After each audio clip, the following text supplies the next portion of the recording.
कौन से दीन पर अमल करें, किसके पीछे चलें।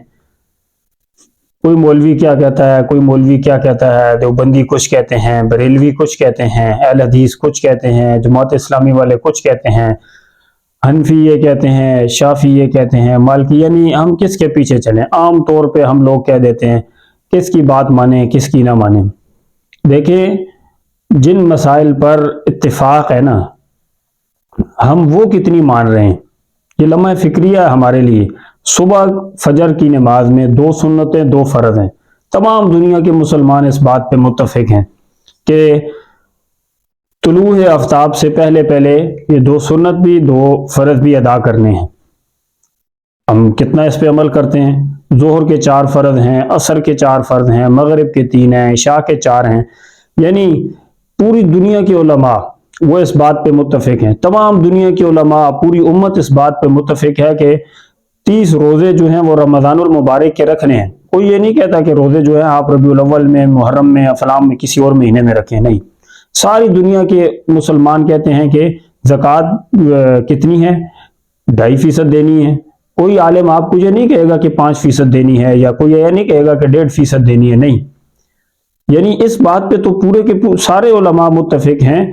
तो जिन मसाइल में जो मसाइल मुख्तलिफी हैं, आप उसके पीछे चले ही नहीं। उनमें आपका जो चीज चाहे, जिस मसलक पे आप जाना चाहें जा सकते हैं, लेकिन जिन पे इत्तेफाक है, पूरी उम्मत का इत्तेफाक है, उस पे अमल करना जरूरी है हमारे लिए। देखें, तमाम दुनिया के उलमा ये कहते हैं शराब हराम है, जिना हराम है, सूद खाना हराम है, रिश्वत लेना हराम है। ये अब कौन सा मौलवी कहता है कि आप रिश्वत लें, कौन सा मौलवी कहता है कि आप सूद खाएं, कोई भी नहीं कहता। अफसोस का मकाम है कि आजकल नाम सूद ही होता है, लेकिन उसको हमने नया नाम दे दिया है, जदीद नाम दे दिया है, तरह तरह की स्कीमें हमने शुरू कर दी हैं।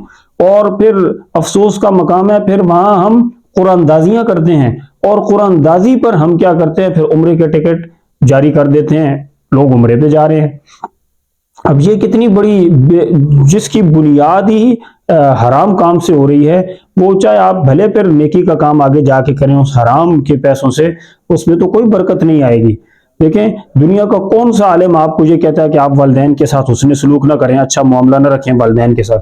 सारे उलमा ये कहेंगे, चाहे वो किसी मसलक से, किसी ग्रोह से ताल्लुक रखता हो, वो आपको यही कहेगा कि वालिदैन के साथ हुस्न सलूक वाला मामला रखो।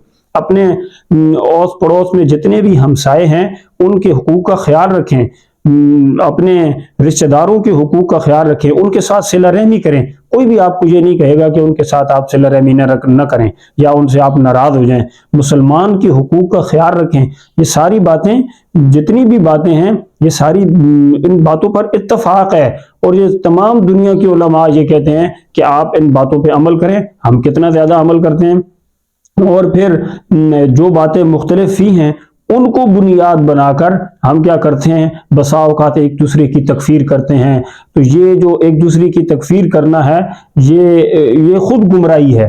ये दूसरे को गुमराह साबित करना या उसकी तकफीर करना, ये खुद बहुत बड़ी गुमराही है। अल्लाह रब्बुल आलमीन हमें इन गुमराहियों से बचने की तौफीक अता फरमाए, और जिन मसाइल पर उम्मत मुत्तफिक है, पहले आप उस पर अमल करें, फिर जिन मसाइल में, जिन मामलात में रास्ते मुख्तलिफ ही हैं, फिर आप उस पर जिस पे चाहे आप अमल कर सकते हैं। अल्लाह अमल की तौफीक अता फरमाए।